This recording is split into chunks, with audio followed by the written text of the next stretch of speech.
Bonjour à chacun, bonjour à chacune, très heureux de vous retrouver et de partager avec vous un message pour toi. Nous sommes toujours dans la joie lorsque nous avons la parole de Dieu et je vous propose aujourd'hui, après la courte pause que nous prendrons dans quelques instants, de lire dans l'évangile de Matthieu au chapitre 9, versets 1 à 8. Matthieu chapitre 9, versets 1 à 8, à tout de suite.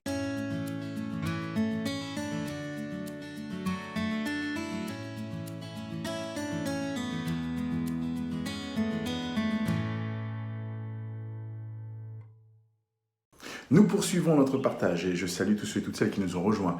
Nous lisons ce jour, comme annoncé, dans l'évangile de Matthieu au chapitre 9 et nous lisons du verset 1 au verset 8. Jésus étant monté dans une barque, traversa la mer et alla dans sa ville. Et voici, on lui amena un paralytique couché sur un lit. Jésus, voyant leur foi, dit au paralytique, « Prends courage, mon enfant, tes péchés te sont pardonnés. » Sur quoi quelques scribes dirent au-dedans d'eux, « Cet homme blasphème. » Et Jésus, connaissant leurs pensées, dit, « Pourquoi avez-vous de mauvaises pensées dans vos cœurs? Car lequel est le plus aisé de dire, « Tes péchés sont pardonnés » ou de dire, « Lève-toi et marche. » Or, afin que vous sachiez que le Fils de l'homme a sur la terre le pouvoir de pardonner les péchés, lève-toi, dit-il au paralytique, prends ton lit et va dans ta maison. Et il se leva et s'en alla dans sa maison. Quand la foule vit cela, elle fut saisie de crainte et elle glorifia Dieu qui a donné aux hommes un tel pouvoir. Alors ici, c'est très intéressant de voir ce qui se passe. Jésus est là et la Bible dit qu'on lui amène un homme qui est paralytique, couché sur un lit. Jésus, la première chose qu'il va voir, il va voir la foi de ceux qui amènent l'homme qui est malade. Alors, dans cela, parce que certainement que l'homme a dû leur dire, eh bien, si je pouvais rencontrer Jésus, ne pouvant pas, ils ont pris la décision de pouvoir l'aider.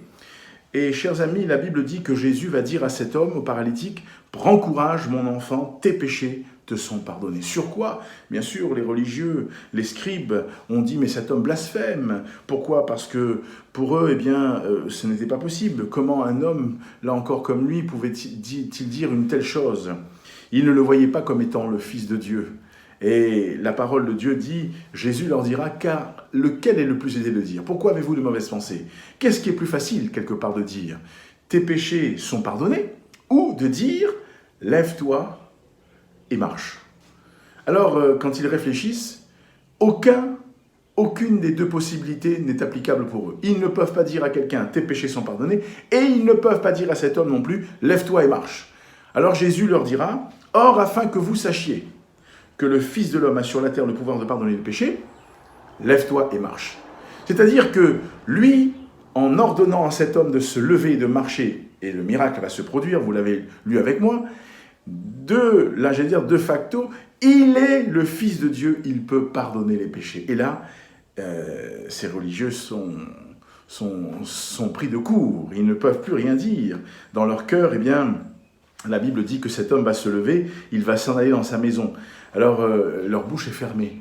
Mais moi, j'aimerais qu'on comprenne une chose importante. On n'est pas là pour critiquer les religieux, les scribes là, qui étaient là. Mais nous voudrions plutôt comprendre une chose importante. C'est que Jésus est celui qui a tout pouvoir. Il a le pouvoir de pardonner les péchés, mais il a aussi le pouvoir d'opérer les miracles. Amis, c'est ce que tu as besoin d'entendre, c'est ce qu'il te faut dans ta vie, c'est ce qu'il te faut expérimenter aujourd'hui, c'est ce qu'il te faut vivre dans ta vie. Nous ne sommes pas là encore à accuser Jésus ici ou là, mais nous voudrions simplement saisir la portée et la profondeur de ce que Jésus peut accomplir dans une vie. Et pour cela, il faut croire. La Bible dit que Jésus, et vous l'avez lu avec moi, quand ils l'ont amené, Jésus voyant leur foi. Et c'est ce qu'il faut. Si tu crois, tu verras la gloire de Dieu. Alors je voudrais que tu puisses faire cette expérience aujourd'hui face aux difficultés de ta vie. Décide de laisser Jésus agir, parce qu'il peut, là encore, intervenir dans toutes les situations. Que le Seigneur te bénisse. Peut-être que tu cherches à connaître ce Jésus-là. Il y a un QR code qui s'affiche, il y a une adresse, tu peux flasher, recopier, tu seras ramené sur une page intitulée « Un guide pour la vie ». Fais le parcours, conseille-le à d'autres, et puis que le Seigneur encourage chacun, que Dieu bénisse chacun, et que Dieu visite chacun, parce que nous croyons que ce Jésus, il est celui qui a tout pouvoir. Que Dieu te garde et te bénisse. Très bonne fin de matinée, d'après-midi ou de soirée, et je te dis à bientôt pour un message pour toi.